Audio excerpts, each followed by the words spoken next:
Hey, happy Saturday. See, I told you it was wild. Happy Saturday. How's it going? Welcome to the stream. Thank you so much for coming here and for being here on this Saturday. Let me know if the music's too loud. It sounds loud in my ear, but I'm not always sure. And hopefully I don't have the weird, focus issue. I think I'm going to put on my hat a little bit. We'll see. Anyways, kind of warm. So I apologize for being late. I was shoveling. We got a lot of snow. It, came in, 3 waves. So I feel like I've shoveled, 1,000 pounds of snow 3 times. So I apologize for being a little bit late. And then, of course, technical difficulties happens almost every time. I wouldn't even go into it. But for some reason, my camera wouldn't show up. And so I'm messing with it. And then I had to reboot. And of course, a reboot fixes it. So anyways, hey, happy Saturday. You guys don't want to hear about my problems. How's it going? If you're new to the stream, welcome. Thank you so much for coming here. I appreciate it. If you've never been here before, it's pretty laid back. We just talk about tech. We talk about things we're working on. We talk about things we're excited about. A lot of home lab talk, a lot of networking talk, a lot of tech talk, mostly tech talk, almost all. Thank you so much for coming. And for those that have been here before, I see a lot of familiar names. Thank you so much for coming back. Appreciate it. We usually go for roughly an hour. I start a little bit late, so I'll end a little bit late. And I will hop into Discord voice after this, just for a tiny bit. So if you guys are want to chat more or don't want to have me talk at you and want to talk with me, jump into Discord voice afterwards. We'll figure out the channel towards the end of the stream, or you guys can figure it out and hop in there ahead of time, and I'll hop in that one. Doesn't matter, any of them. Anyways, so if you are working on something, if you are excited about something, if you are struggling with something tech-wise, throw it in chat. Let's talk about it. I'll start from the bottom. No, I won't start from the bottom. Start from the top and work my way to the bottom. Man, so much hype too. Thank you guys. I'm going to get into events here in a second. Man, I'll call them out even from before the stream started. So let me know what you're working on, what I've been working on. I'll talk about it real quick. This morning I released a video on Proxmox Alerts via email. I've been bad when it comes to Proxmox Alerts, and I haven't set them up. So I'm showing I guess my noobness a little bit. But I never set up Proxmox email alerts because I thought, what's the worst that can go wrong? You know, I have ZFS. I can handle at least mostly 2 drive failures. Depends on which 2 they are because I have a striped mirror. But anyways, long story short, I didn't set it up because I thought, I'm in the Proxmox console every day. Why do I need to set up these email alerts? And I found out the hard way kind of last week. I did a whole bunch of reshuffling when I moved my server around. I don't know if that's what did it.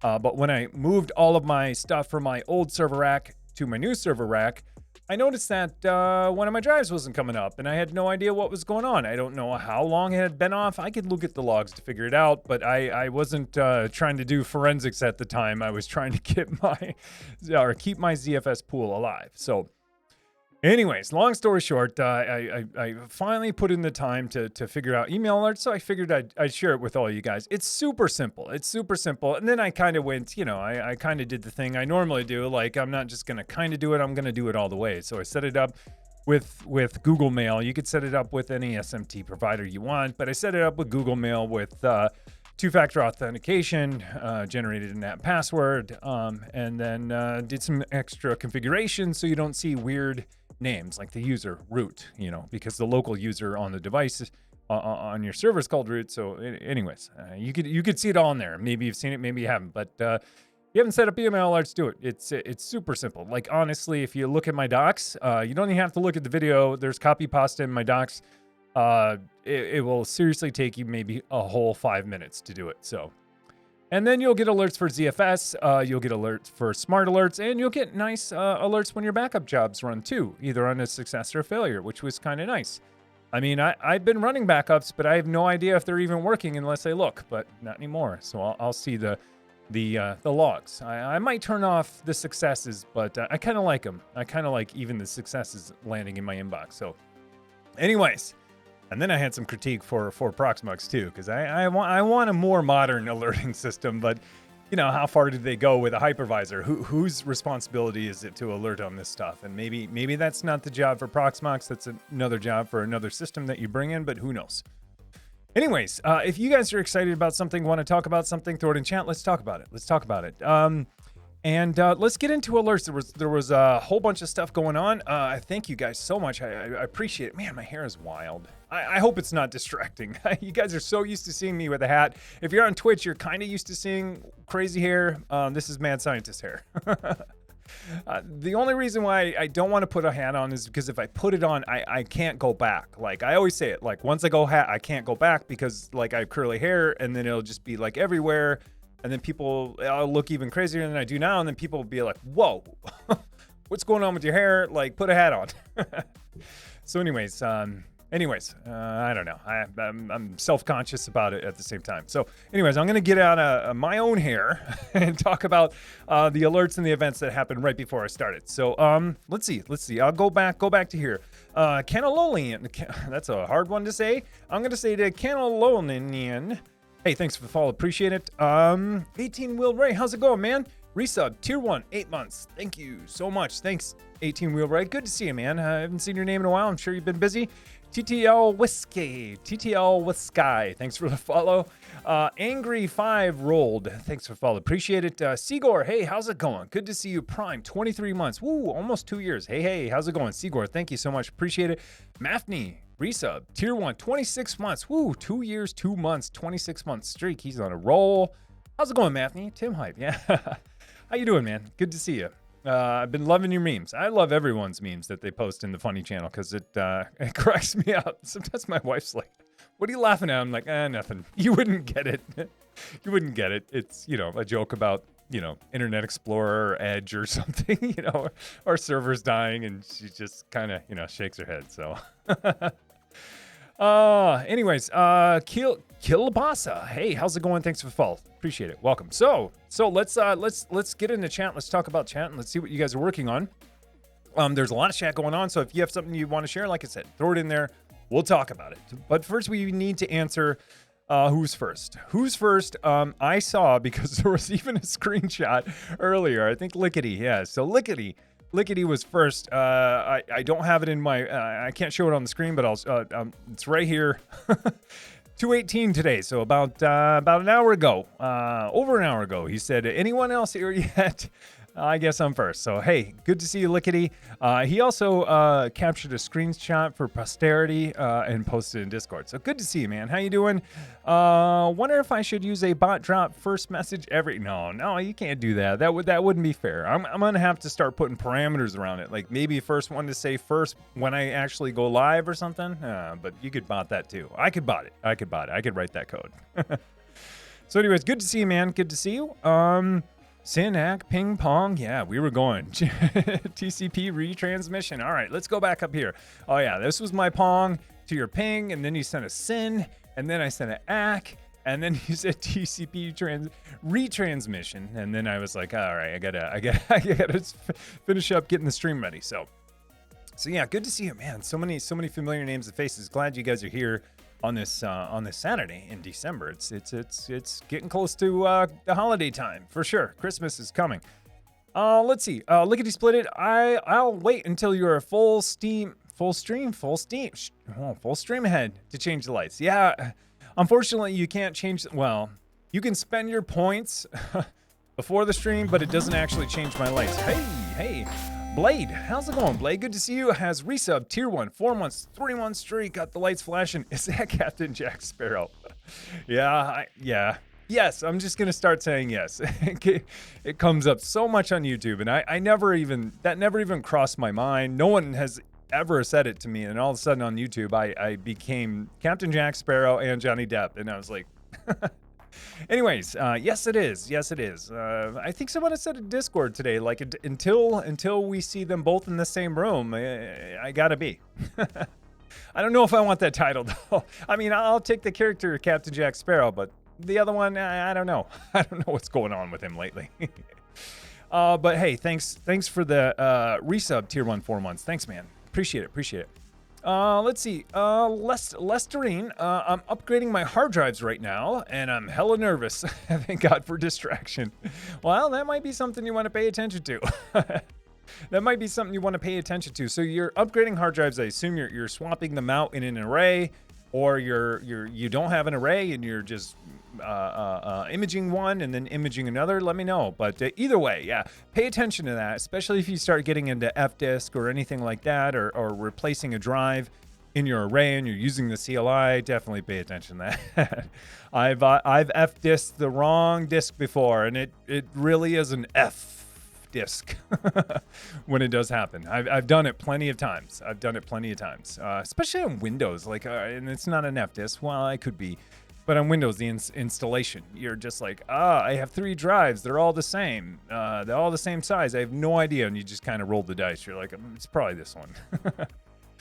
Oh man, sometimes, yeah. Anyways, but yeah, good luck on that. Let's see. Lickety splitted, trying to see if I put your bot code on GitHub. Trying to see if I put your bot code on GitHub. I did. My bot code, most of it is on GitHub. Yeah. It's a Techno botto, I think. Most of them I just throw that in there because I was like, whatever. But there's one specifically for Twitch that you can use. Yeah, absolutely. That'll work. It's not as full-fledged as like my Discord one. My Twitch one is actually more full-fledged than my Discord one. On the Twitch one, I hook into every possible event possible. I think if you're going to do it, you would have to hit their API, see if I'm live, and then when I am live, then you say first. Well, we didn't even come up with that rule. So you could totally bot it. You could totally bot it at 3 Central, or even earlier, 2 Central if you want to be first. You would just have your bot say it. But I'm not going to help you with that code. I'd help you. I'd help you if you asked. Ron Becker. Heyo, how's it going? Good to see you. Lickety splitted, working on authentic OAuth integrations. Awesome. That's definitely something I need to get into.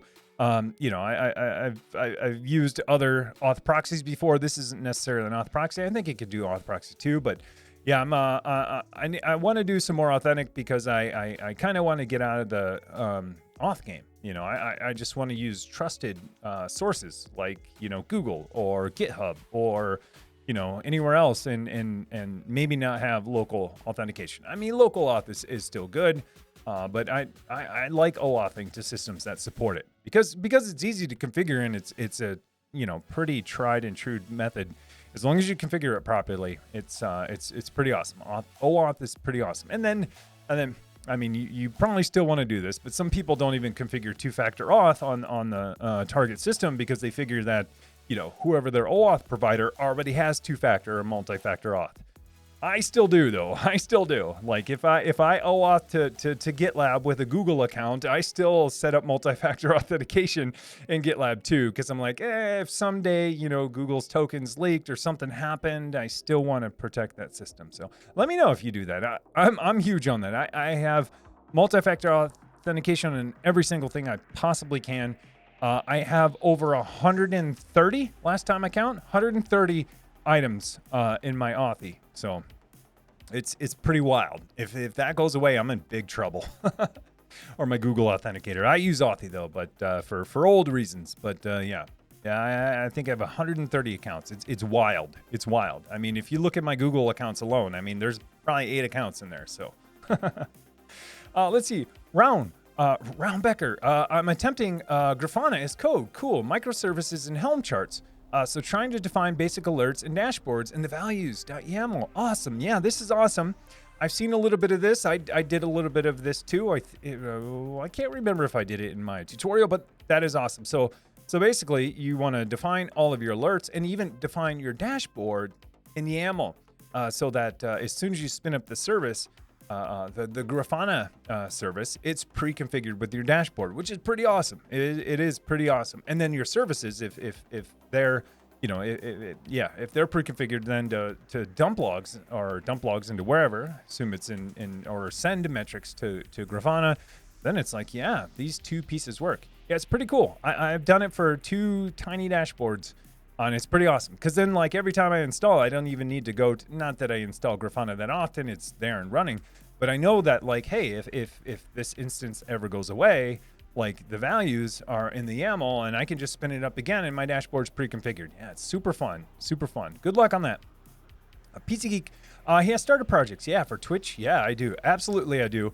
But not the one running in prod. Exactly. I keep a I keep a fork of it that's running in production, only because not that I have I don't have real secrets in there. Well, I use Kubernetes secrets, and they're all obfuscated and everything like that, encrypted. But my code is kind of particular. Like I have to change lights and stuff like that in my code, and while that's cool, I don't think everyone's going to be doing that. So. Chalet. Oh, no, not that. Thank you for that earlier. PC Geek, I saw that. Geeky Rand. Hello, Tim fixing his hair on camera. I know. You caught me. You caught me. You totally did. And I was saying I need to turn up the Gaussian blur a little bit on that. I was like using this like a mirror, fixing my hair, not realizing that, you can kind of see what I'm doing. So I got to turn up the blur a few levels there. Oh, it's like when you see people use their selfie camera as a mirror. It cracks me up. But it's awesome.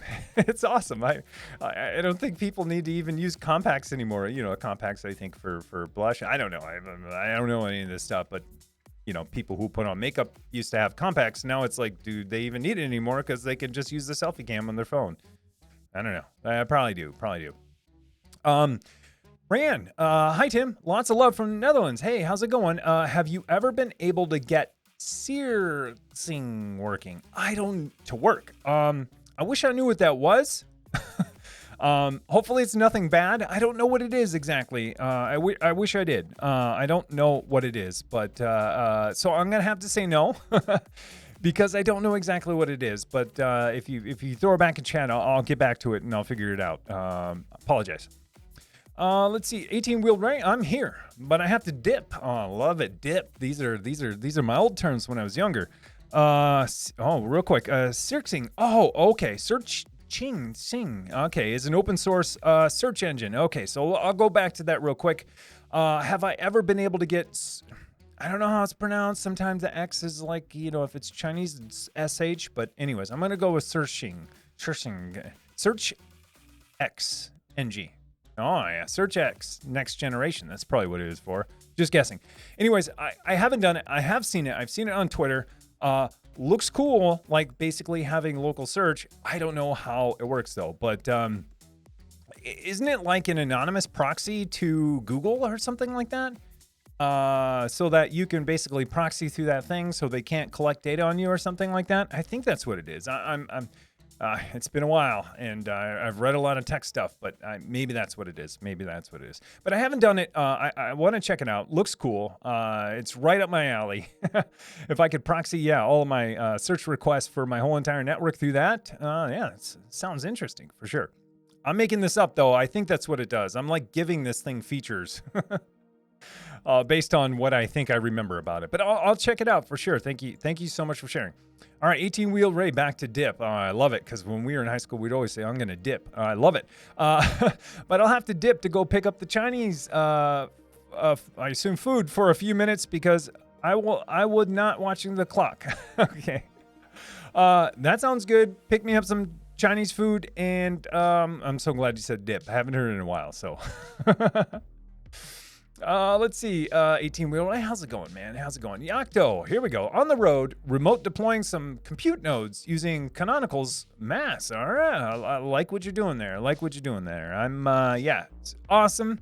I need some mass in my life, or some MOS. I like to say mass. I don't know if it's MOS, but it's metal as a service, and basically a way to lay down disk images to bare metal machines over the network, which is pretty awesome. Maybe I'll have that some in my life here soon. Pretty cool. Cool you're doing it on the road too. That's like the dream. I mean, that's the definition of mass or MOS, like being able to remotely deploy not software, but a whole entire image for the machine remotely over the network, hands-free. So there's no powering stuff on. Does the wake on land? It'll boot to network. It'll talk to some, I assume, TFTP server, transfer an image and image it, and then it's up and going. So pretty cool. Oh yeah, I won't go into it, but I did a few things from a plane the other day when I was coming back from Utah. It's pretty awesome, pretty awesome. I updated my Flex cluster. I was like, I got to do this. I got to do this from 33,000 feet because like it's fun. But anyways, sounds awesome. I need to look more into Mass, and I will be doing that at some point. Let's see. Geeky Ran tore down my Raspberry Pi 4 K3S cluster. Oh man, tore it down to build it back up or for good. I kind of tore mine down too, only because it's great to experiment and it's great to have things running. But like, you know, I have a virtual server and it's kind of hard to go back to that. I guess if I had MAS and I can automatically image these things, it'd be great. Or if I didn't have servers and I wanted low power environment to test, yeah, I would definitely do it. But curious why you tore it down, just because you wanted to, or you're gonna build it back up. Let's see. Phantom Way, how's it going? Good to see you. Enjoyed the Proxmox notification email video. Awesome. Moving back to Proxmox from XCP&G. XCP just lacks too much. Hey, well, hopefully I didn't persuade you to do that. It's funny every time every time I release a video on something, either people are like, should I switch, or I'm gonna switch, or or there's one more thing until I switch, and I'm just putting information out there. I think it's great. I'm sure XCP&G is great too. I actually connected with them recently on Twitter. And hopefully at this point, GPU pass-through is supported, because that was the one thing holding me back from going to them originally when I was evaluating Proxmox and XCP&G. But I mean, it's a great product, I assume, or people wouldn't be using it. But I wonder, when you say it lacks too much, what's it missing? What's XCP&G missing that you feel like you're missing out on, and you're going to Proxmox? I'd love to know, because I would hate to like just test all this stuff out and not know what was missing until I got that far. So. But yeah, good to see you, Phantom Way. Glad you enjoyed the video. 18-wheeled Ray got a Pi-hole running as DNS, working on the recursive part. Awesome, yeah, awesome. It's pretty awesome. It's pretty easy. It's pretty fun. They have documentation right on their website on how to do the recursive DNS lookups back to, I think, root servers, and it just works. It's kind of hard for me to understand, like, if it's really working. I'm sure there's ways for me to test it. I think even in their install guide, they show how to test to make sure it's working. But it's like, why didn't I do this to begin with? I didn't even think about it until I saw Craft Computing's video on it, and I was like, yeah, I should have done that from the beginning.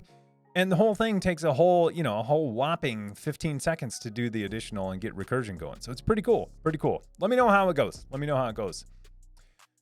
Oh, let's see. Temer.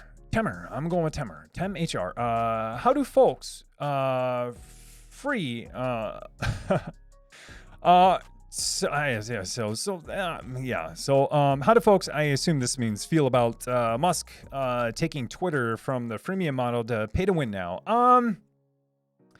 I don't think it's pay to win. I don't know. I haven't bought into Blue. You can if you want. And a lot of people that I converse with daily on Twitter aren't, and I still see their tweets. I still see their comments, and the old algorithm still seems to work. I do see, blues mixed in every now and then that I didn't notice before, but I wouldn't say it's pay to win. I mean, it's like most social networks. I mean, they want to create content that generates. They want people on their platform to generate content that people will interact with, right? And so you can make a terrible tweet or a terrible post as Twitter Blue, and it's not gonna get a boost or do well. You can make the best tweet ever and have only tweeted once. Well, that's a tough one, because the algorithm probably wouldn't boost it. But you can create a great tweet and have a lot of interaction on their network without Twitter Blue. So I don't know. I don't think it's pay to win. I'm almost at the point where I'll pay to edit though, because typos. And then I'm just like, whatever, that's life, So anyways, I don't think it's pay to win. I think there are benefits, and I do think you do get a boost in replies. And then, like, I will say that the whole the whole column now, when you pivot over to verified people, I just don't even go in there anymore. I don't even go in that column. I don't know if people did before. Did that column even exist before? I don't even know. I noticed it now. But anyways, yeah, we'll see how it goes. Things are a little wild there right now. Ruan, when do we see some Techno Tim swag? Something like Techno Tim, show me how. I've been on the fence for this a long time. I thought maybe at 100,000 subscribers I'd have something. I will have something. I've just been one, I've been busy, and two, I just want to make sure it's right. I want to make sure it's right. So I have lots of ideas. I just haven't had a chance to, one, choose a vendor, and two, get the designs done. So I have some ideas soon. How about soon, TM? No. Let's say 2023, because that's like in a month. So I definitely do. I definitely will have something, but I want to make sure. I want to make sure that, one, it's a good value, and two, it makes you smile and makes you laugh. So, but I appreciate it. I appreciate you asking. It's not like I haven't thought about it. I just I want to make sure that if I put something out there, that it's worth it to the people who want to buy it. So I appreciate it. Thank you. Let's see, 18-wheeled Ray, and I'm a Cloudflare Dyne DNS setup in think you meant Docker, but I got you. Talk about typos, but yeah, yeah. So you got Cloudflare Dyne DNS, dynamic DNS in Docker, and then you're working on Pi-hole with root DNS servers. Awesome, awesome. Autocorrect. I hope that's not autocorrect, because then what were you typing at some point to where that was right? Oh, let's see. Mafni, how's it going? Mafni, me and Ilud are working on applied energetics too. What? Energetics? I don't know what energetics are. Applied energetics? This sounds awesome. I don't know if you're pulling my chain. Energetics, I need to know. But yeah, are you and Ilud still working on your turkey solution? Turkey on-ramp? Turkey on-ramp. The Docker solution? Because I've been following it, but wanted to check in and see how it's going. But Mapney, I'll touch base with you maybe in Discord voice to say, what the heck is applied energetics? Juan, just here to say hi. I'm improving my bash script to test my AWS Lex V2 bots from the terminal. Awesome. Let's go AR. Argentina tomorrow. Yeah, let's go Argentina. All right. Hey Juan, appreciate it. Improving your bash script to test my AWS Lex V2 bot. Awesome. Can't argue with that. Improving some skills for bash or shell script. It's super popular. As old as it may be, they're still used everywhere. And if you think we're going to get away from it anytime soon, we're not.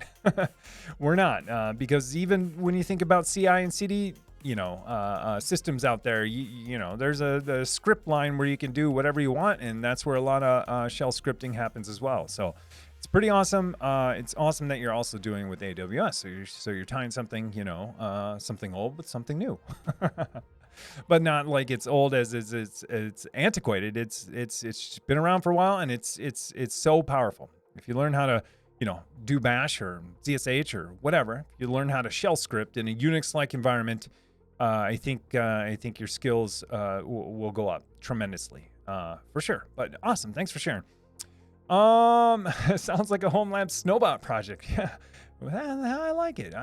Yeah, I would like a robot that would go clean up the snow. Surprise one doesn't exist. 18-wheel. It's all good, man. It's all good. Autocorrect on that one. It's all good. I knew what you meant. I knew you meant no harm. Rayan, it's a wild Saturday again. Need to wear a hat. It looks great. No, I don't know. I just, like I said, if I put it on, it's going to get crazy. And if I keep touching it, it's going to get even crazier. I'm going to look like a mad scientist here in about 5 more minutes. Lagman, just finished migrating from old Cloud Key v1 to a Docker container on my local server. It's awesome. Now I can access it via reverse proxy everywhere. Awesome. So I assume you mean Unify your old Cloud Key v1 and you moved it into a Docker container. Awesome. That is awesome. And you can reverse proxy. Yeah, from anywhere. That is awesome. Yeah, it's super fun. I used to host my own Unify for a long time until I got a UDM. I honestly think that, hey, Xavius, how's it going? Xavius G, resub, tier 1, 13 months. I'm here. Upgrade time. Got an X4 Dell NVMe card, new VM storage incoming. Awesome. I think I saw that. I don't know if I saw that in Discord or somewhere, but I know exactly what you're talking about. It's a PCI Express card that can hold 4 NVMe. So awesome. Yeah, awesome, man. Hey, Gunny's resub. Prime. 6 months, 3-month streak. Thank you so much, Gunny. Appreciate it. That is awesome. Xavius, let me know if you can divide. Hey, Dragonek has Prime sub. Thank you so much for spending your Prime sub on me. Appreciate it. Thank you so much. Thank you, guys. What was I saying? I'm all flustered now.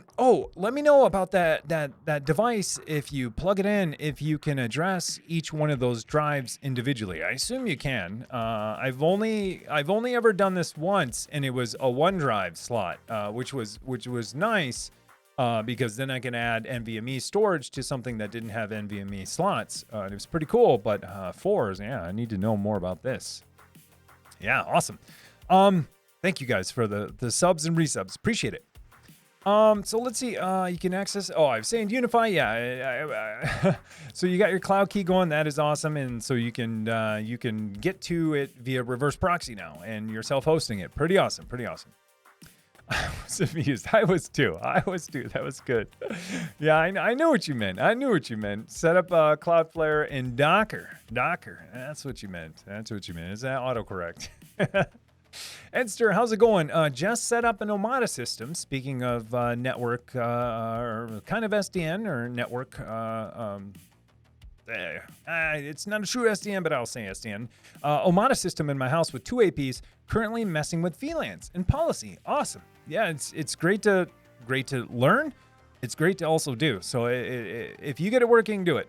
I highly recommend it. I drug my feet on setting up VLANs in my environment for a long time. I should have done it sooner. And I think the longer you wait, the more tech debt you create. Tech debt, you know what tech debt is, but something you'll have to pay down later. And so the more, for me, it was like the more I kept adding devices and creating, DNS entries and creating DHCP reservations on a flat network, the more tech debt I was creating for when I moved to VLANs. I was just like creating more work for myself. And so the sooner you do that, the sooner you can get onto your new, segmented network with VLANs. And then you don't have that debt anymore because you'll just put things where they go. But it's pretty awesome once you get it going. It's kind of painful. And I will say, I say this every time, if you're going to set up VLANs, at the same time, create DNS entries or set up DNS however you want to do it, but set up your DNS at the same time. Because you'll be in some kind of console, copying and pasting IP addresses and DHCP reservations with MAC addresses. You might as well copy and paste that IP and then put it in your DNS system, whatever that may be. And then unless they're DHCP, you need dynamic DNS at some point to actually update those. Anyways, do DNS at the same time if you haven't already done it, because then it'll be one less kind of task. A few more clicks. But at least you'll have that IP address like on your clipboard already, and you're like, cool, let's open another tab and do DNS at the same time. So applied energetics too. I have no idea what this is. All right. We're gonna talk about that in Discord voice right after this, because I need to know. J Sizzle, it was a cool video. Thank you. Thanks. I tried something new at the beginning too. I was like, how can I make this kind of like tell a little bit of a story of what I'm leading up to and why I did it, and I think it turned out okay. I don't know. I try to take risks every now and then and try to make them not as boring. But I'm glad you enjoyed it. I'm ashamed that I haven't had it set up before, but I'm glad I didn't, because then I got to turn this kind of oversight on my part and this like incident on my part into some content that I could share with people. So I love it. But thanks, Jay Sizzle. Appreciate it. Pizza Geek. I have an email server running locally in LXC and Roundcube webmail in Nicate's cluster. Awesome. I use that internally for email alerts from services like Proxmox and TrueNAS. Yeah, that is awesome. I think that might be my next step. And I think we were talking about this in Discord a little bit earlier too, but I think that might be my next step. So in right now I have postfix configured locally on each Proxmox node, and the configuration is spread across each node. I have to configure them, and then each system like TrueNAS, I have to do the same thing. And it would be cool to do what you're doing and have a web server internally that could then forward them to SMTP. But you're probably keeping this all internal. You're probably keeping all internal on an internal domain. So maybe I'm misinterpreting what you're saying, but I get it. So you keep it all internally and then use webmail. That is awesome too, because then it just you don't have to go through any SMTP servers. You don't have to worry about anyone, Google spying on your mail. But anyways, that is awesome. Yeah, that's pretty cool too, because then if I set up a webmail client and it was all local mail, just internal mail, then it'd be awesome. It's long, but then I would want to expose it to the internet so I can get to that, or wire it up to a client on my phone so I can kind of get the alert. But I got lots of ideas about alerts now, because in the video I talked about webhooks and stuff like that, and people were saying, use this. I'm like, yeah, this is awesome. Anyways, someone had mentioned there's a self-hosted thing that we can use to convert emails to webhooks. So then you can post to an endpoint like Slack or Teams or Discord. So I might be looking into that, because that is awesome. That solves my whole like legacy email type alerting type stuff. So anyways, but that is awesome. I'm going to ping you about this, because I definitely want to hear how you have this set up. I assume it's all local, and sounds awesome. I'm okay with me running a mail server internally that's internal only. Externally, that might get kind of scary. I hear it's scary, but haven't done it myself in a long time. I have done it before. Prime. I'm finished up my new homelab setup, but I'm thinking on installing a RAPS Nginx and WireGuard. Could be a good choice. So you're saying, hey, I finished setting up a new homelab, but now I'm thinking of installing my Raspberry Pi, I assume, or my Raspberry Pi with Nginx and WireGuard could be a good choice. Yeah, why not? Like, Nginx is a high performing, it can be a load balancer, it can be a reverse proxy, it can be a forward proxy, it can be everything. But yeah, Nginx is fantastic for the job. That's my tool of choice usually when I think about load balancers. Hey, real quick, Samir Homebar. Hey, thanks for the follow. Appreciate it. Welcome. It sounds awesome. WireGuard, absolutely. Yeah, that sounds great too. Yes, a whole lot of yes. I'm a huge fan of Nginx, and I'm a huge fan of WireGuard too. So yes, especially if you don't have VPN capabilities. Yeah, absolutely go with WireGuard and go there first. I think. I mean, it's pretty secure. It's pretty fast. It's tried and true. It's open source. And then Nginx, can't go wrong with that. If you don't have a reverse proxy or a forward proxy or a load balancer, however you're going to use Nginx, absolutely, you can't go wrong there.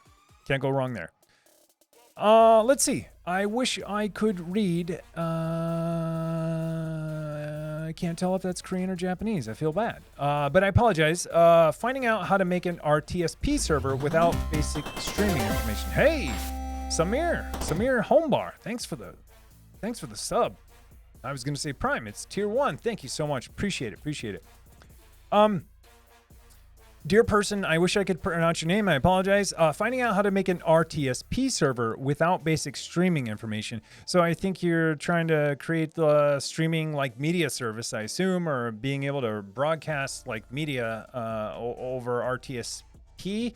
I think there are open source ones. I think there are Docker containers for this. If I were to do it, that would be the first place I would look. I would, obviously look on GitHub and Docker Hub. But I haven't done it before. I totally get the use case for this. If you want to broadcast somewhere directly, you have your own domain, you don't want to go through any streaming service, and you want people to be able to go to your website and tune in and look for a live broadcast directly without going through, some service. I totally get it.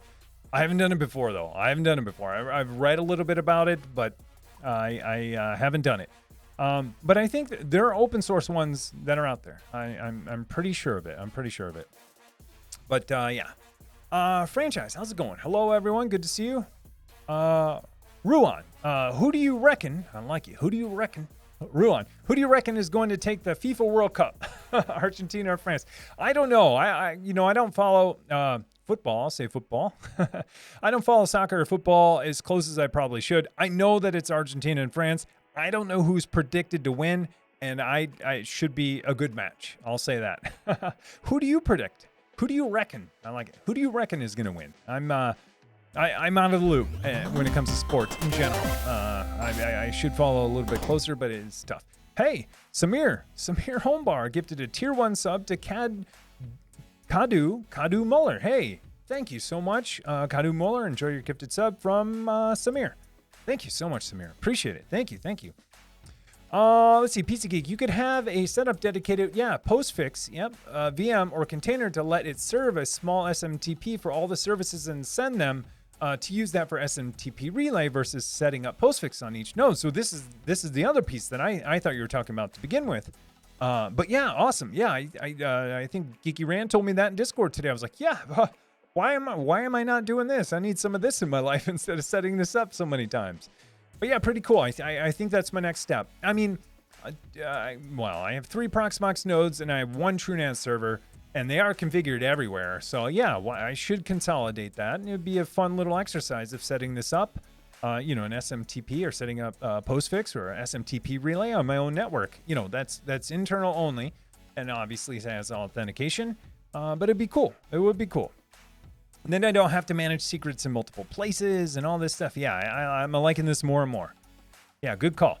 Ed Stir, also trying to work out my authentic instance.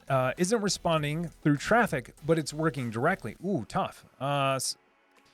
It's got to be routes then. I don't know. So with traffic, if you get like a 404, that usually means that I think your backend isn't defined in config. If you're getting like a 500 or something else, that just means it's just configured wrong in general. But there's a tell though. There's a tell to kind of give you a hint of what's going on. And if you see 404 means that route has not been configured yet. So if it's 404, that'd be the place to look. But then traffic itself, if you just get if you're using Docker or Kubernetes, if you get the logs from that container, they're pretty good on telling you what's going on. If it's failing silently and just working but misconfigured, that's a tough one to figure out. So, but I think some people have, as Lickety was talking about earlier, some people have done it. Some people have authentic going. So feel free to hop in Discord and ask about it too. 18, I'm gonna need to peace out for a minute and go get Chinese. All right, I'll peace out too. I like it. I like this 90s. These 90s terms that I used to use when I was younger too. Peace out, dip. Oh, I like it. And I love Chinese food too, for sure. It's okay. Appreciate it, man. Thanks for being here. Franchise. Notice Plex wasn't working from my VLAN. Has my Xbox on it. Tinkered with pfSense firewall rules to get it going. Awesome. Yeah, awesome. That is awesome that you got it working. I had some of the same struggles with my Xbox. And with VLANs, I made the decision to put my Xbox on like my kind of IoT network. I don't know if it's a good choice, but I was kind of like, well, it's not something that I can inspect. It's not something that I can log. It's not something that I can update or SSH into. So I'm considering this just like an IoT device. It was kind of sad treating my Xbox, just like my smart switches. But I was like, I kind of made this, rule in my head. If I could, if it's a machine I can remote into, if it's a machine I can patch myself, those are things I considered trusted. But even some of those, depending on how they're exposed, anyways, I lumped them into a different category. Anyways, I had similar problems, but I'm glad you figured it out. pfSense firewall rules. Yeah. Like I say, if it's always DNS unless it's a firewall rule. It seriously is. It seriously is. And if you couldn't get to the thing you thought you could get to, that means your firewall rules are working. So even though it was frustrating and it was a failure, that means your firewall is doing exactly what it should be doing. So there are so many times when I'm like, why can't I get to my cameras? why can't I get to my cameras? You know, I'm like, what is wrong now? And then I realize I'm on the wrong VLAN. And I'm like, I'm not even mad right now because that means my firewall works. So yeah, it's fun to figure out. Well, it's fun after you figure it out. Then you're like, that's exactly why. And by the way, the thing that I put in place for a safeguard does work. So let's see. Kill some time before time kills you. Love it. Techno Tim did some face stuff. I did some face stuff without mail. Use metric stuff, and metric backend does the rest. I did some face stuff without mail. I'm trying to figure out what face stuff is. I was like, is this some product I don't know about? Use the metric stuff, and metric backend does the rest. I don't know what you mean, but I assume without mail. So I'm just gonna make stuff up, but I'm assuming you mean like, hey, send out alerts or use metrics or something, or monitor my Proxmox server some way without sending out mail. This is what I'm going with. But I get it. There are other ways to monitor things on your Proxmox server. See, I'm just acting like you said that, and then I'm answering the question that I just made up. But I totally get it that there are other ways to monitor, you know, your servers and stuff like that. And like, I don't expect by any means for Proxmox to start like, you know, I mean, they do have a ton of APIs, but I don't expect them to like totally create a robust, you know, logging system or metric system other than exposing those APIs so that other systems can do it. But, you know, when those alerts are like a subsystem within their system and right out in a certain place, and for only some systems, that's kind of hard to get a hold of. And then you have to configure mail to send it out. So, but I got some ideas earlier today on how I can make that. Oh, face equals alert. Okay. I did some alert stuff without mail. There we go. Hey, so I did get it right. So use metric stuff, and metric base does the rest. Metric backend does the rest. Awesome. I totally get it. I'll look into it. Metric with the K. I like it. I like it. Ruan, what do I think about Chat GPT? It seems pretty cool. It's kind of blown up the last couple of weeks. It's entertaining right now, for sure. It's definitely entertaining. I think it does have a place in the future. Especially, you know, when you think about some of these low, you know, these high effort but kind of low. I don't know how to describe it. These like for me, a high effort task would be writing an email to someone explaining to them like why they should do something, or or if I had to like, you know, write a company as to why they should give me a refund or why they should, you know, anything like that. You know, I struggle at those types of emails. They're not fun to write. Not like I'm asking for this all the time. I'm making up this hypothetical situation. But, you know, if you're like a customer service type scenario where you want to be professional and be respectful, say the right words and sound like you know what you're talking about, I think it's a good fit. But yeah, it's interesting. We'll see where it's go. It's crazy how much it's blown up. And who knows? Maybe this can take care of some of the, you know, some of these lower level tasks that, you know, a lot of people don't have time for.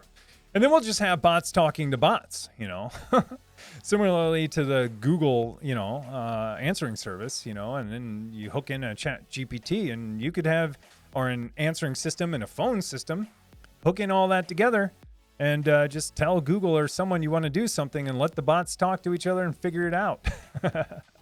It is cool. I'm sure, you know, this is not the end that we'll see of it. It's sticking around. It's pretty awesome. It's awesome technology, and I think we'll see more. I do think there will be, you know, a V2 or some other thing that will come in its place and progress this whole entire space. But pretty awesome to say the least. I've been seeing some really interesting and funny, you know, conversations, I guess I should say, or interactions between it and other people. So pretty cool. Captain Nuz, gotta alert some channels. Yeah, making it chat after go live would be super easy. Yeah, it totally would. You're there with me. I feel like it. It would be for me to write that code for sure. Cause I've done it. Blade, But why is the rum gone? No, come on. Man of War. Hey, nice to see you. I'm about to build a physical router firewall with pfSense to replace my current VM for the whole network instead of just my lab. Awesome. Yeah, that is great. Awesome. And then going bare metal. I like it. I'm back to bare metal. I virtualized for a long time, and I might virtualize again for some internal stuff, but can't be bare metal, especially for a router, because a router and DNS, I guess I shouldn't say bare metal, but a router and a DNS are great virtualized until you need to reboot, the hypervisor that it's running on, and then your whole entire house loses internet because you had to reboot. So, there's a time and a place to virtualize, and sometimes it is with firewalls, and sometimes it can be a pain in the butt. If you're willing to accept the trade-offs, it's great. Just, if you ever got to patch your hypervisor, like, there was a ton of updates that came out for Proxmox today. And if your pfSense box is virtualized inside of Proxmox and you go to reboot it, your whole house is losing internet, unless you got failover and something like that. But I'm just saying in most people's cases, they don't. So, but yeah, I'm excited. Are you going with something out of the box, or something you can purchase? It's going to be something you can purchase, but I mean like an all-in-one kit, single board type thing, or are you doing a custom? Let me know. Mihado, first time ever on Twitch. Hello world. Hey, thank you. Yeah, wow, first time on Twitch, and then you came to my channel. Appreciate it. Mihado, thank you. Thanks for coming here. Welcome to Twitch. Blade, or you can just unplug the drives until the install is finished. Yeah, that's what I do. That I learned the hard way. Yep. I've learned the hard way. So this is going back to I think reinstalling Windows or anything if you have, or FDisk or anything like that. Basically doing disk operations, disk management operations on drives that are the same size or similar, or you don't know what's what. Yeah. Physically unplug the ones that you don't want to destroy. Absolutely. I do that for my Linux installs too. For my dual boot, I do it because I'm like, I don't want Windows to take over and write some weird partition, somewhere it shouldn't, and then me, install Linux and that go crazy too. I do the same thing on my dual boots. Pull out the Windows drive, install Linux, pull out the Linux drive, install the Windows drive, install Windows, and then I just choose which one to boot from, because I've been burned on that so many times. And so many times I think I got this. I'm gonna wing it. It does not work out. Ape Drape. Got my first Proxmox system stable and running like a boss. All right, on x86. Nice. Now looking back at the videos of it running on a Raspberry Pi and going to try to tackle that over the holidays. Interesting. I've been ignoring the mail errors in the logs, but maybe I should just set it up in light of Tim's new video. So snowy. It's 5 minutes. It's on my doc site. There's copy and paste stuff. It's pretty awesome. CBN Sandwich. Hey. How's it going, CBN Sandwich? Good to see you. Gumshoe Noir. Hey, I haven't seen you in a while. Hey, I'm working on installing my first SFP Plus in my home lab. I'm starting to experiment with pfSense to replace my Asus R266U. I assume that's a router. Currently trying to figure out how to install a driver for a Mellanox card. It shows up as LSPCI shows Mellanox Technologies, the M27500 family. It was fun when I added it to my PCI. Address change. My pfSense wouldn't come up. Oh yeah, and Proxmox because PCI pass-through address has changed. Yeah, I've been through this so many times with other ones. So when I have virtual, I know your pain. When I virtualized routers before, especially Sophos XG firewall, it does the same thing. They have a hard. I don't know if this is still the same, but there's a hard-coded order of NICs that map to some hardware address, and if you ever switch them or you ever restore your machine, things go crazy. Or you add an additional NIC to it, you just good luck. You got to redo all of your NIC assignments. Anyways, I'm not sure what's going on with pfSense. I'm sure a lot of people have Mellanox cards in their pfSense. So yeah, I don't know. When your address changes, though, the hardware address, I assume you're virtualizing it. But when the assignments change, like when it thinks WAN is now LAN and LAN is now WAN, that's the worst. That's the worst. It's happened to me so many times. Not so much on pfSense, but it used to happen to me all the time on Sophos XG, and it drove me crazy. But my tip then is, what did I used to do?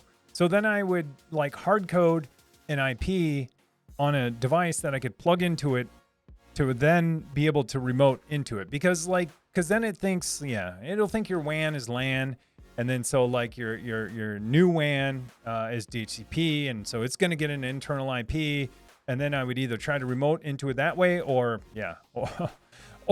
like I was mentioning earlier, set up, Anyways, it's super confusing. I've been there before. But you might have to hard code an IP and remote into it as if you're going through the internet, if you have it turned on that way. If not, it's tough. Anyways, Geeky Rant, Google trusted. Yeah, I hear you. Yeah, that's right. Gumshoe Noir, go with an Intel X520 DA2 for pfSense. Yeah, I think that's the one I have. I think that is the one I have, but mine isn't the DA2. But it is Ethernet, though, for sure. It's auto-supported with a free BSD kernel. Yeah. I mean, this is why I may have said this before, but this is almost always why I choose Intel-based NICs or anything, chips in general, because of exactly this. Because I never need to worry about compatibility with Intel. I know that Intel devices cost a little bit more, especially, if you look at eBay, Mellanox is going to be super cheap, and you look at, Intel devices or Intel NICs, they're going to be 2x. I think we're talking about, but we're talking about like, maybe 20 versus 40, making this up, but they are a little bit more expensive. And I do the same thing for the chipsets on my motherboards for everything that I buy. And I do that because I never want to run into what you're running into. Is compatibility or a driver doesn't work, because I know that most makers are going to make sure it works for Intel. And even most, they're pretty generic, and they'll work almost anywhere. So, anyways, long story short, I usually choose Intel for that reason, even if I have to pay a couple more bucks. Kind of sucks if you're trying to save money, but at the same time, like, how much money are you saving if the thing's not working or giving you problems? So that's, I've learned that hard lesson so many times, to where I'm just like, Intel for, network, Intel chipsets. I'll never have to worry about it. 10 years, I can pull it out. It's still going to work on Linux. It's going to work on FreeBSD. Twisted Grim, howdy. Just getting my server back online. My 3900X died after power disruption. Ooh. Installing something to help with Terraform GitOps. Works great. Highly recommended. Awesome. Well, I don't know what that thing was, but I'm all about GitOps, so I'm assuming it's Argo CD or Flux or something else. But let me know. Yeah, that's awesome. I'm sorry your 3900X died, though. That stinks. Geeky Ran, Gumshoe Noir, look up the BSD hardware compatibility to see what works. Yeah. And these are things that like people don't realize until later, especially when it comes to non-Intel stuff, if it's in nothing against Broadcom or Mellanox, but these are the things that like you just think it's going to work. And then you try it on, FreeBSD, and you're like, what the heck? What the heck? Sweaty Pedals.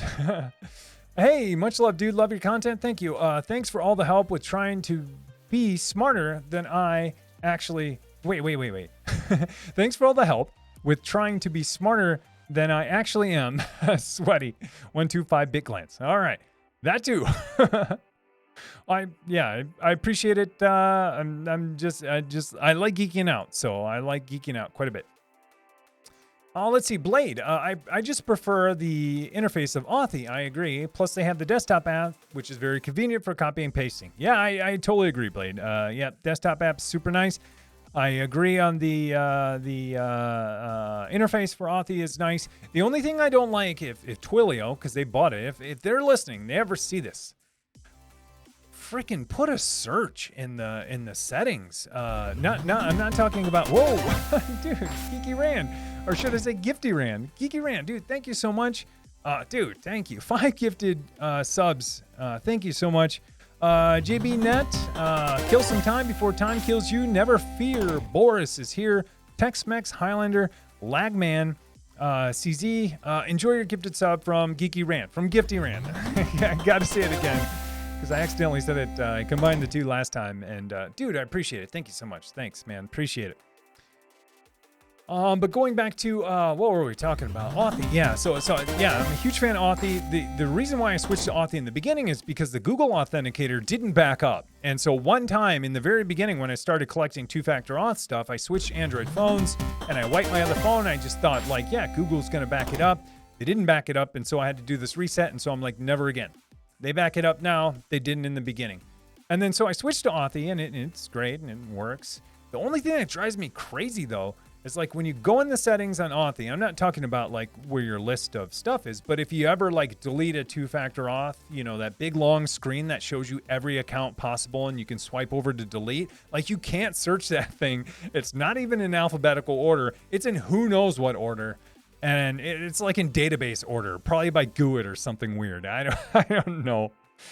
But it drives me crazy because every now and then I need to delete something out of there, and I'm just like, I hope this is it. But as I said, I have 130 accounts in there, and I spend a good 5 minutes scrolling. Anyways, that's my one beef with one of the most important apps probably on my phone and in my life right now. Anyways, I'm a huge fan too. Let's see. Top roll. There we go.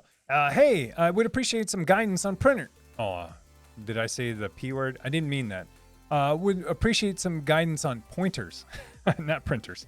I'm setting up AdGuard for DNS using Docker Compose on a container with Proxmox. Container is up, but I don't see my local network IP addresses when during setup and supposed to choose the interface, React the tool initial setup. I only see blank Docker IP. Need to look at the Docker networks. I'm a bit lost. Thanks a lot. So I'm not familiar with AdGuard. I know that Network Chuck just recently did something on AdGuard. Pretty awesome. The only thing that I can see, I mean, I'd have to look at their documentation, and I'm not saying that this is what you should do, but if they say it, check to see if they have an option that says host network true. Again, not telling you that's what you should do, but check to see if that's in their Docker Compose YAML file, because that might be why you're not able to see your local network. You're only seeing your Docker network. I see that you say you had to choose your interface, I assume in the tool, but at some point, the container itself needs to know about the Ethernet or the network and possibly the interface that it needs to listen on too, or unless you just have ports open. Anyways, I would check first, does this container use host-based networking? Not saying you should. That's something I would check. Then I would check to make sure you have the right ports exposed. You know, it might say 8080, 443, 443, whatever. Check to make sure you have those right and they're set. And then also check to make sure that you have the order right, you know, because on left side is outside and right side is inside, I think. Don't quote me on that.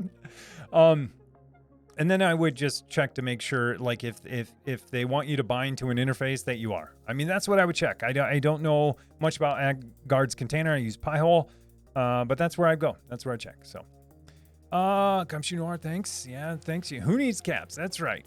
Open source. All right, we're getting back to here. Hey guys, man, right on time. Let's see. I run it in Linode. Awesome. It's pretty close. All right, guys. I'm gonna look for mentions or things that like it's I'm gonna look for something, comments where people are wanting to ask me something or new here or want to say something. Let's see. Gumshoe Noir. It seems like the gigabit SFP Ethernet might be cheaper than 2.5. I agree. And 2.5 is a weird half step. And it's more than a half step. It's a 2.5 step, but it's kind of weird. But I agree. Yeah, 2.5 is kind of expensive right now. 10 is a lot cheaper because 10's been around a lot longer, and you have all of these, server networks that have been using it for a long time, and that hardware's, for high performing server devices is getting deprecated or replaced, and then it trickles down to all of us peasants, and we get to use 10 gig stuff. 2.5 is newer tech though, so it is expensive, and until most machines start adopting it until 2.5 gig NICs come on every single motherboard possible, until Raspberry Pis adopt it, until everyone everywhere adopts it. There's going to be a tax on it. I think it's going to be a little bit more expensive, but sometimes you don't know that tax, because if you buy a motherboard with it on there, it's hard to know what they're spending the money on for those parts. But yeah, it is. And then your switches are a little bit more expensive too. I'm already debating, like, should I have bought a 2.5 gig NIC switch? I recently bought a 48 port PoE switch that was kind of expensive, and for 500 more bucks, I could have had every port be 2.5 gigabit. And now I'm like, should I have done it? But we're talking about 500 on top of what it was. And so I was like, I can't do that. Anyways, yeah, it is. It just depends. Yeah, it is. It definitely is. Especially if you're looking for like 2.5 gig NICs as PCI or something like that. They're probably more expensive. And yeah, it is. Just because it's not as popular. But hopefully it will be here soon. Because 2.5, I think, is great. It's great for, it solves a lot of my throughput problems during backups. I mean, 10 gig will definitely solve it, but at some point, like, my hard drives can't even write that fast. They could, but they might, fill up the buffer or the memory, so they'll slow down. So I think 2.5 gig is a nice sweet spot. I still don't understand why it wasn't 5. Why 2.5? Anyways. Hey, Epic Troller. Hey, thanks for the follow. Appreciate it. Welcome. Okay, guys, gonna look. Let me see. Bill Nash. Sup, nerds? I saw that earlier.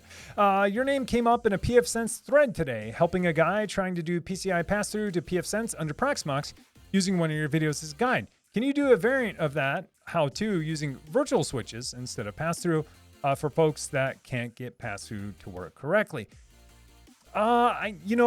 Maybe at some point, or maybe I could write something up, but really, yeah, because you don't have to pass through your NIC. You do need to have at least 2 NICs, though, right? And you don't have to pass them through, but you could create bridges, Linux bridges for each, and then you're not using pass-through, you're using a Linux bridge, and then those connect to a virtual switch, and then you virtually plug in interfaces to it. So, maybe at some point, but I don't want to say it's easy because it can be kind of confusing, but I think if you create a Linux bond, or I forget what the term for it is, it's basically going to use OVS. I think it's OVS, Open Virtual Switch, I think is what pfSense uses. It's been a while since I looked into it. Anyways, relatively, I want to say not too terribly difficult, but it's like connecting these tubes together. So I don't know, maybe I can find something on the web though too, but yeah, ping me or something in Discord, or let's post some links and let's get a discussion around it. Let's see. I just muted and I don't know how. I think there is a mute somewhere. You probably want to mute me anyways. Okay. I know I'm a little bit over, and I'm going to look real quick. I'm going to keep looking. Okay. Time to upgrade to 2.5. Yeah, time to upgrade to 2.5 gigabit internet. Yes. Thank you. Good call. That faster internet speeds will probably drive this faster. My UDM-SE has a 2.5 gigabit NIC on the WAN. Yeah, absolutely. Good call. That faster internet speeds are going to drive this even faster. So yeah, good call. Because I totally forgot about that. I didn't even think about that. I was thinking internal networks, and I'm like, wait, WANs, now you can get faster than gigabit internet. So, hey, old Merc. Hey, thanks for the sub. Really appreciate it. Thank you so much, Prime sub. All right. Hey, thank you guys for joining in today. I really appreciate it. Thanks so much. There were lots of follows. There were lots of subs and gifted subs. I greatly appreciate it. But most of all, lots of conversation and lots of people here. I love it. This is my one chance for the, one time a week where I get to 100% like geek out on tech and talk about all the stuff that when I talk to other people about, they have no idea what I'm talking about. I mean, there's a handful of people, I know in real life who know what I'm talking about. But do they want to talk about it is another thing. There are a few people, but anyways, thank you guys so much. I really appreciate it. Thanks for coming out today. Tomorrow. Next Saturday is Christmas Eve, and then the Saturday after that is New Year's Eve. I don't know what I'm doing yet, so stay tuned. I maybe a remote stream, but I have family stuff. I'm traveling, and I got family stuff to do on Christmas Eve, so I'll figure it out. I'll figure it out maybe the day before, maybe something else. Just look in Discord. I don't usually post it on Twitter. Look in Discord, and if you don't want to join Discord, then at me on Twitter, and I'll let you know what my schedule is this weekend as it gets closer. So, but for those that can't tune in, have a great holiday. And then I will probably most likely stream on New Year's Eve because it'll be at a normal time. So we'll figure all that out later. But thank you for tuning in today. Who cares about 2 weeks from now? Thanks for tuning in today. I am going to jump into Discord voice, into one of the voice channels. It looks like a few people are in Wasteland, so I'll hop in there here in a minute. Give me a second. I got to grab a drink, grab water, and I'll be in there. Again, thank you so much for everything today. If you need something, at me anywhere. How about that? Take care, and I'll see you in voice, and be good to each other. Take care, folks.